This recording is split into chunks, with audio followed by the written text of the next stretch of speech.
बालाघाट नगर के सरेखा रेलवे फाटक पर सेतु विभाग और रेल विभाग के द्वारा संयुक्त रूप से उड़ान पुल का निर्माण किया जा रहा है, जिससे इस मार्ग पर निरंतर यातायात का दबाव बढ़ते जा रहा है। प्रशासन की ओर से इस निर्माण कार्य को लेकर एक पत्र भी जारी किया गया है, जिसमें 5 एवं 6 फरवरी को नागरिकों की सुविधा एवं दुर्घटनाओं की आशंकाओं के मद्देनज़र मार्ग को ट्रायल रन के लिए बंद किया जाना है। वहीं 7 फरवरी से 5 अप्रैल तक अस्थायी तौर पर मार्ग को बंद करते हुए भारी वाहनों को नवेगांव से डेंजर रोड होते हुए बाहर सिवनी रोड में परिवर्तित किया जाना है, जबकि हल्के वाहनों को सरेखा बाईपास से होते हुए बैहर रोड से परिवर्तित किया जाएगा। वहीं 2 पहिया वाहनों को आवागमन हेतु डायवर्सन कर रेलवे द्वारा सुविधा प्रदान की जाएगी। आपको बता दें कि इस मार्ग पर सरेखा से हनुमान चौक के मध्य उड़ान पुल निर्माण में बाधा बन रहे अतिक्रमण को भी नगरपालिका प्रशासन के द्वारा दल बल के साथ हटाया जा रहा है, जिससे इस मार्ग पर चलने वाले वाहनों को भी कुछ स्थानों पर डायवर्ट किया गया है। हालांकि मार्ग पर लंबा जाम देखने को भी मिल रहा है। रविवार को भी जब रेल विभाग और सेतु विभाग ने अपना कार्य शुरू किया तो दोनों ओर कई बार यातायात का दबाव देखने मिला। इस दौरान वाहनों के दबाव के कारण कई बार ट्रेनों को भी आउटर में रोककर फाटक बंद करते हुए देखा गया।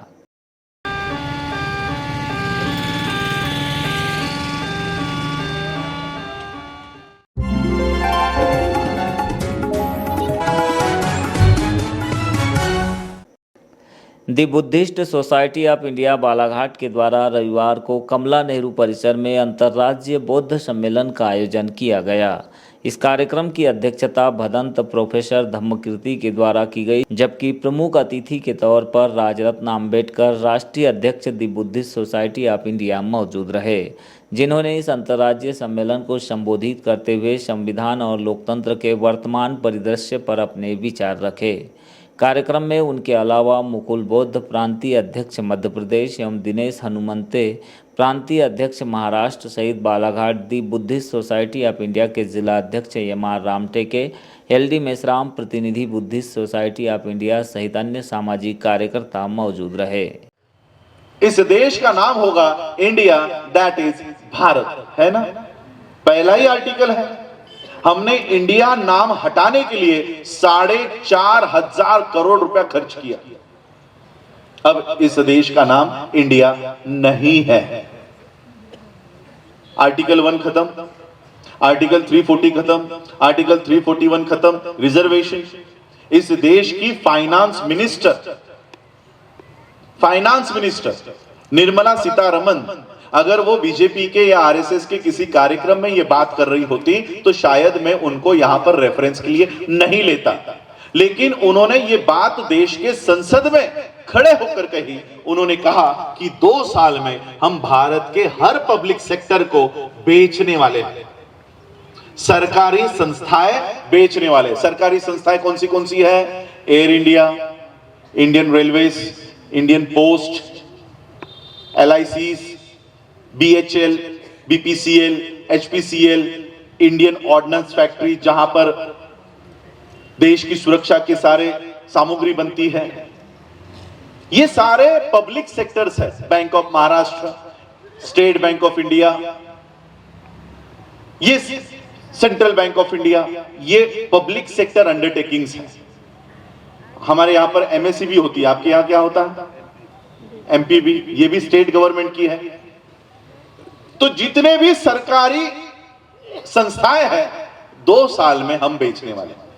आपके रिजर्वेशन के लिए कुछ नहीं कहा, आपका रिजर्वेशन उतना ही रहेगा, आप निश्चिंत रहो। जहां पर रिजर्वेशन लेकर नौकरी लेने के लिए जाने वाले हो, बस वो बंद करने वाले हैं। आपके रिजर्वेशन को धक्का लगाए बगैर आपको नौकरियों से खत्म कर दिया।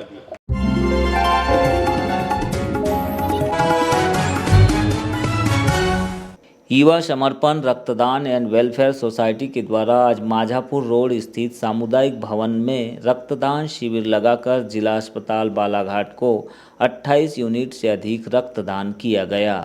इस मौके पर वेलफेयर सोसाइटी के सभी पदाधिकारी प्रमुख रूप से उपस्थित रहे। मनीष चौहान ने बताया कि गर्रा में आज तक रक्तदान शिविर नहीं लगाया गया। इसी को ध्यान में रखते हुए युवा समर्पण रक्तदान एवं वेलफेयर सोसाइटी की ओर से थैलेसीमिया मुक्त मध्य प्रदेश के उद्देश्य को लेकर यहां पर आयोजन किया गया। में आज तक के ब्लड डोनेशन कैंप नहीं हुआ। युवा समर्पण रक्तदान एंड वेलफेयर सोसाइटी के माध्यम से आज और ग्राम गर्रा के संयुक्त तत्वाधान में विशाल रक्तदान शिविर का आयोजन हुआ है, जिसमें अभी 27 यूनिट के आसपास ब्लड डोनेशन हो गया है और अभी ब्लड डोनेशन चालू है। अभी कुछ लोग काम में गए हुए हैं, अपने अपने काम टाइम निकाल के आते हैं। तो अभी ऐसा है कि चलेगा मतलब मुश्किल से 40 से 45 यूनिट के आसपास का हमारा टारगेट है और लगभग संभव हो जाएगा ऐसा लग रहा है मेरे को, क्योंकि और जैसे हमारी टीम में सभी लोग जो है और बहुत अच्छी व्यवस्था है। वैसे हमारे जो यंगस्टर है मतलब गर्रा के यंगस्टर, और उन लोग के माध्यम से अच्छी खासी हमारी सहायता की दी, मतलब जैसा भी हो तन मन धन सबसे हमारी सहायता की गई।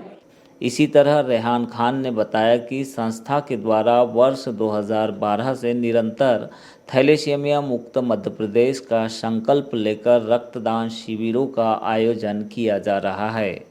इसी के तहत समय समय पर लोगों को निःशुल्क और निस्वार्थ भाव से रक्तदान कर मदद की जा रही है।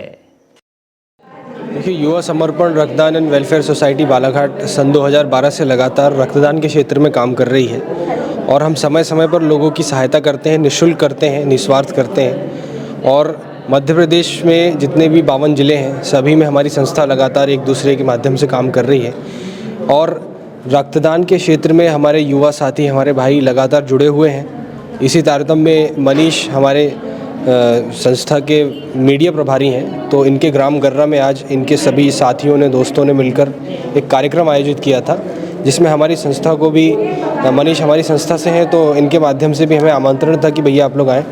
तो हमारी संस्था और इनके सभी साथियों को मिलाकर एक कार्यक्रम आज यहाँ पर आयोजित हुआ था, जो बहुत अच्छे तरीके से चल रहा है। ग्राम गर्रा के सभी युवा साथी यहाँ पर बढ़ चढ़कर हिस्सा ले रहे हैं इस रक्तदान के काम में। मानवता का काम है, सामाजिक हित का काम है।